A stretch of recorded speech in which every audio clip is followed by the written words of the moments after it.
All right, guys, Adam Trigger here. It is Friday. We're going to be breaking down a couple of games. First, a couple of things. One, no on the clock today. There's like 6 games. So we're going to break 2 of them down in depth right here, and we'll do a total of the day and break down another big game and give out a side play as well. And 2, I got a 5% college basketball play tonight up now at WagerTalk. I'm going for 5 straight wins. I've been giving a bunch of stuff out for free this week, so I need you guys to help me run it up with the 5% play. The more you guys support the 5%ers, the more stuff I can give out for free. So help me out there. That's up right now on my page. And we're going to get right into it. We have Purdue, USC. You know what? I complain about the fact that there's not more games on Friday, but we've got some big ones tonight. And one of them is going to get started in the Big Ten with a Purdue team that I've kind of talked about this team all year in the sense that, like, they still, when they play their best, they still look a lot like last year's Purdue team that went to the NCAA championship game, lost to just a generational UConn team. The one obvious omission is no Zach Edey. So, they don't have Edey in there to bail them out when they're not playing their best, when they're not hitting threes. But everything else is still very similar. They're just more 3-point reliant. But I would even argue that maybe that's less of the case than I thought, because they're 18th nationally in 3-point shooting, 38.3%, but they're 7th in field goal percentage. So that means they are, getting a higher percentage look inside the arc, 7th nationally, hitting nearly 50% of their shots from the field. Offensive analytics have them top 10. Just about any analytics site you go to is going to have their offense in the top 10. And that's why Purdue, the record and where they're positioned, looks a lot like last year. They come into the game 18-5. They're in sole possession of first place in the Big Ten at 10-2. So, no Zach Edey, it means you're not going to have that sort of force inside to bail you out when you're not having a great shooting night. And you're going to see some things like Purdue a couple weeks ago. The second half against Ohio State is a great example to blow that game, letting Indiana hang around. That's going to happen. But more often than not, it's been good more often than not than bad for this Purdue team. And by good, I mean looking like last year's Purdue team, which is a team that's a contender to win a championship again this year. On the other side, you've got USC, Eric Musselman, first year out in SoCal. They're a team that, like, Musselman's teams tend to get better February and March. So it's tough to, I guess, want to go against USC in that regard. You do see them, I guess, trending positively as far as, like, where the metrics are concerned. But this feels like a bad spot and a bad matchup for USC. And it's kind of like, I'll use the example that I used for Tennessee the other day. Tennessee, you have to be able to stop them from scoring, right? Like, the one area Tennessee's a little bit deficient is scoring. So if you can't beat them in that part of the game, you're going to have no chance to beat Tennessee.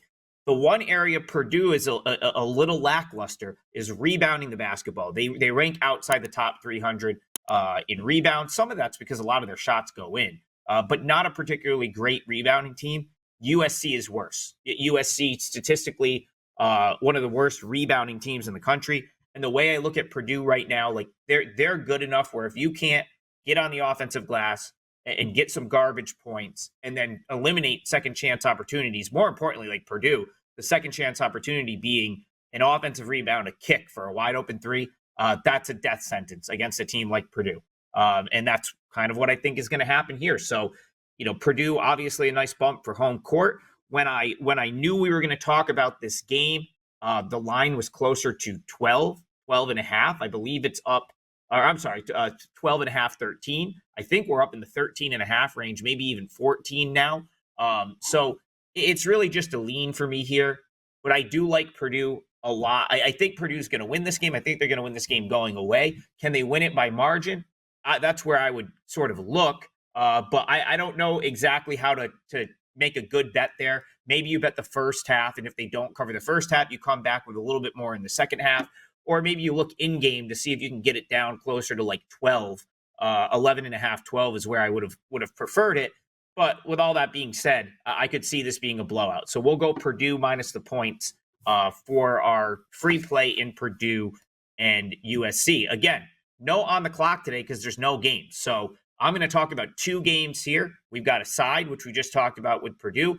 We've got a total of the day, which we're going to talk about in just a second. And then I've got a 5% max bet up now on my page at WagerTalk. So please go over, help me out there. That way, you guys run it up for me on the 5% play tonight. And I promise we'll do a bunch of free stuff with a trillion games tomorrow on Saturday, because someone's going to, once again, I'm still waiting for someone to explain to me why we have 6 games on a Friday night in the middle of February and 3 billion on Saturday. Someone's going to have to make that make sense.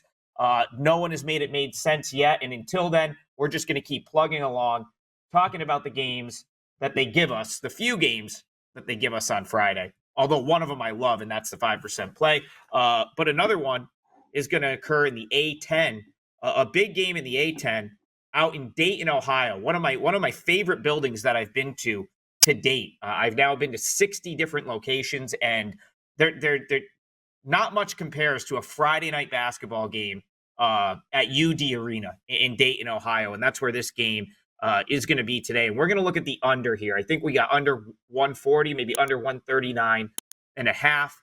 I feel like this is full blown rock fight written all over it, in my opinion.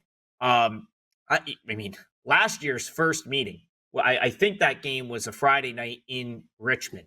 It was 49-47. So Friday night game between these two teams last year didn't break 100 points. And I'm not saying that that's what's going to happen in this game, but I do think we're incorrectly shaded sort of to the over here on the number. So a couple things. One, this VCU team is better than last year's VCU team.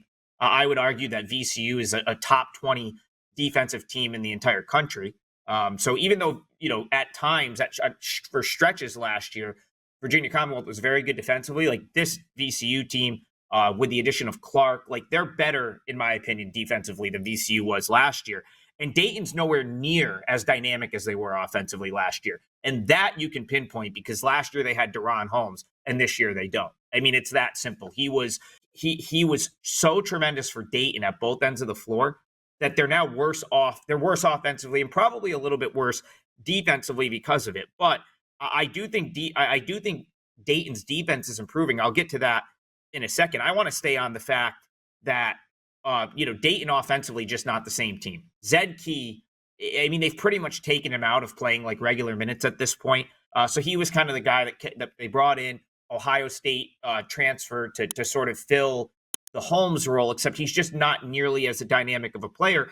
And Dayton's actually been better, in my opinion, since they reduced his minutes. Since he's only out there maybe 9 to 12 minutes a game, I think Dayton's better. You've got Posh Alexander, who's taking up a lot of those minutes. So Posh Alexander, one of the best on-ball defenders you're going to find in college basketball.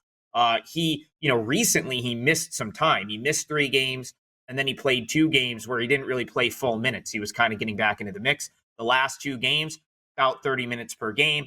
Dayton's been really good defensively. They're winning games on the defensive end right now. Not really something that the Flyers did a ton last year, but they're winning games on the defensive end because they're 5-1 straight up in their last 6 games. They're only averaging 64.3 points per game over the last 3 against what I would consider some of the better teams in the A10, better defensive teams in the A10, which, as we just talked about, Virginia Commonwealth is certainly that. So on the VCU side, like this team can score, but they just dropped 90 plus in back-to-back games against 2 of the worst teams in the league. So they threw up 90 on LaSalle, and I think 96 on Richmond, 90 on LaSalle. It doesn't matter. Like Richmond and LaSalle, as bad as it gets in the A10 this year, in my opinion, 2 of the bottom teams in the league. So you have VCU coming in off of a couple 90-plus point performances. And even the 81 they scored on Rhode Island is a little bit misleading. That was the game where Rhode Island had 26 turnovers and just totally gave up at the end. Like it was actually a lower scoring game for stretches. And then Rhode Island, after their 25th turnover, was like, what the hell with it. We're just going to not play the rest of this game. VCU was able to run it up, balloon the lead to 20, get to 81 points. Again, I think that's misleading. Dayton's going to come to lock in here. It's Friday night. UD Arena is going to be sold out. that's as good of a crowd as you're going to find in college basketball. This is going to be it's a huge game for both teams, and I think you're going to kind of see it played as such. Just tight game, probably a close game, probably one where teams are digging in to get stops at the end. So I like the under here, under 139.5. I'd be really surprised if either team. I think one of these teams will break 70. We'll call it first to 70 wins, and I think that's going to happen right at the end. So this one's going to stay under. Who knows? Maybe you'll get that 49-47 game like we got in the first meeting of last year. But if not, I still think this is shaded to the over, and I think we go under for total of the day. Again, 5% play goes tonight at WagerTalk, wt.buzz/AT. Spot that I love. I've had circled for a week. We're going for 5 straight wins in a row, and I'll see you guys tomorrow morning on the clock. I'm sure we can find something with the 8,000 games there are on tomorrow's slate. We'll see you guys tomorrow. Hope you guys cash their tickets. Have a great weekend.